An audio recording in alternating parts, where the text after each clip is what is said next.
7 days later, while a small cart was waiting at Suez for the steamer wagoners to arrive, two men were having a serious talk.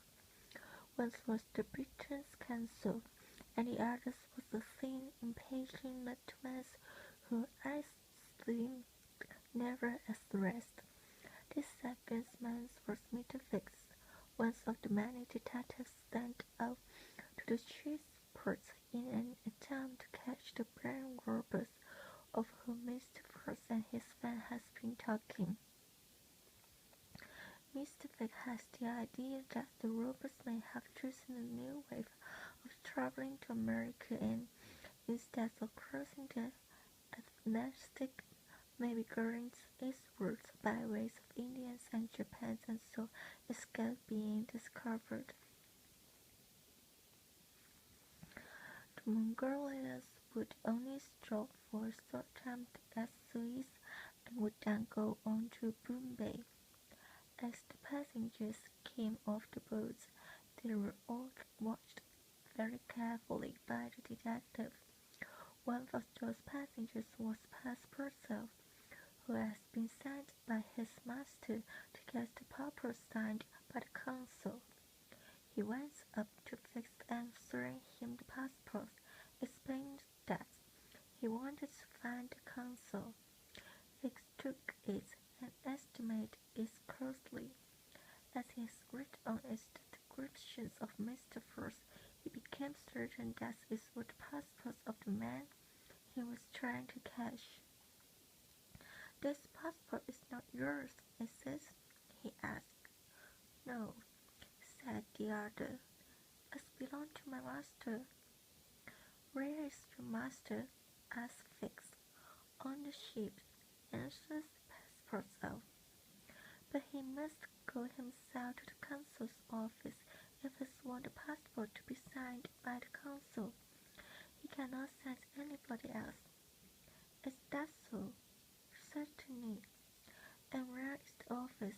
asked Passepartout. "Over there," said the detective, pointing. "Then I will go and inform my master," said Passepartout, "but he won't like having to come himself." While Passepartout went back to the boat, the detective walked quickly to the consul's office and told the consul what he thought. "I'm sure," he said, "that the man I'm looking for is on board the Mongolia." "Very well, Mr. Fix," answered the consul. "I'd rather like to see him myself, but if he is, as you suppose, the robbers, I won't think he will come to my office. If he does not like to show himself and talk about his business. Besides, passengers need not show their passport if they don't want to." "But," said Fix, "he must not be allowed to go on to India. I must keep him here until I receive from London the warrant from his arrest." "I can't help you," said the consul. "If the man's passport is in order, I could not stop him from going to India." At that moment, two men came into the office. One was Passepartout and the other was Mr. Ford. Mr. Ford handed out the passport and asked the consul to sign it. The consul read it carefully and then said, "You're Mr. Phileas Ford." "I am." "And this man is your servant." "Yes." "You have come from London." "Yes." "And you are going to Bombay." "Very well, sir. You know that there is no need for you to bring this passport here for my signature." "I know that," answered Mr. Ford, "but I wish to prove by your signature that I have passed through Suez." "Very well," said the consul, and signed the passport. A few minutes later, Fix brought Passepartout along. "Well, did you get what you want?" "Oh, is it, sir? Yes, everything is all right. So this is Suez, and we're in Egypt." "Just so. In Africa, I believe." "Yes, in Africa. I wish I could stay longer and see something of Africa, but we're traveling so quickly that There's no time for me to stop and see all those interesting places. Are you in such a hurry then? Asked Fix. No, but my master says he is in a terrible hurry. We left London so suddenly that we did not even have time to pick things from our journey. I can take you to a place where you can buy everything you need over Fix. You're really very kind, answered Passepartout. As they walked along, the Frenchman said, "About all, I must not be too late for the boat." "You have plenty of time," answered Fix. "It's only 12 o'clock." Passepartout pulled out his watch. 12 o'clock, he said. "You're joking. It's only 8 minutes to 10. "Your watch is slow," answered Fix. "Slow? My watch? The watch that belonged to my father's grandfather. My watch that is never worn. Impossible." "I see what is the matter," answered Fix. "Your headcase is in London town, which is about 2 hours earlier than Swiss time. You'll have to put it right." "Put it right?" cried Passepartout. "But it isn't worn." "Well, if you don't put the watch right, you will not agree with the sun." "So much the worse for the sun then, sir. The sun may be wrong, but not my watch." There was a short silence. Then Fix said, "Let me see. You were saying that you left London in a hurry." "We certainly did. On Wednesday evening, Mr. Fox came back from his club much earlier than usual. 3/4 of an hour later, we have started on our journey." "But where is your master going?" "He is going round the world." "Going round the world?" cried Fix. "Yes, in 18 days. A bit. He says it is, but between ourselves, I don't believe this. There's something about it that I don't understand. He seems to be a strange man. He certainly is. Is he rich?" "He must be. And he is taking a lot of money with him, all in new banknotes. And he is spending his money too, I can tell you."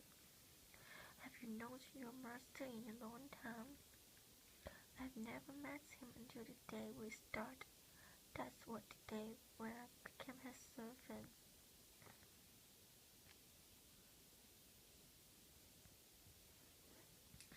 It is easy to imagine what effect this conversation had on the mind of the detective, who was already certain that Mr. Frost was the bank robber.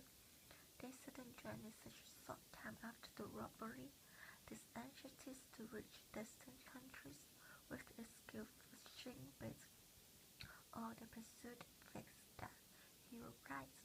He encouraged the Frenchman to see more, and so learned that the servant knew nothing of his master, that Mr. Frost lived alone in London, that he was known to be rich, that nobody knew where his fortunes came from, that he was a man who never spoke about himself or his business. This discovered, too, that he was in fact going on to Bombay. "Is Bombay far?" asked Passepartout. "Yes, quite far," answered Fix. "It will take about another 10 days of sailing." "And where is Bombay?" "In India."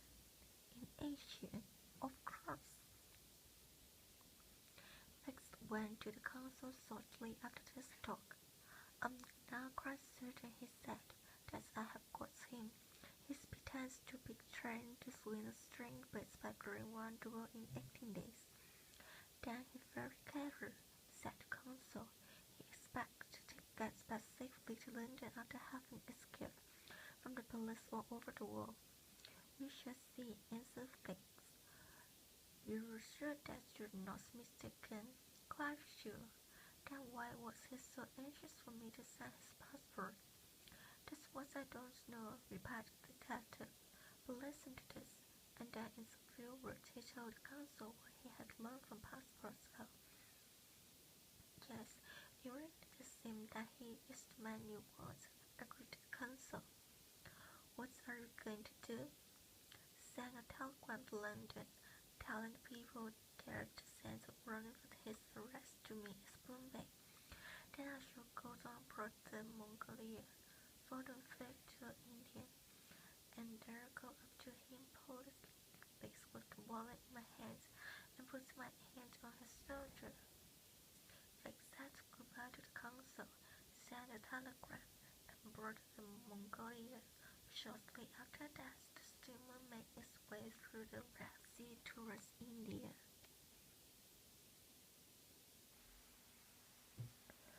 Most of the passengers who had joined the Mongolia as apprentices were not going further than India.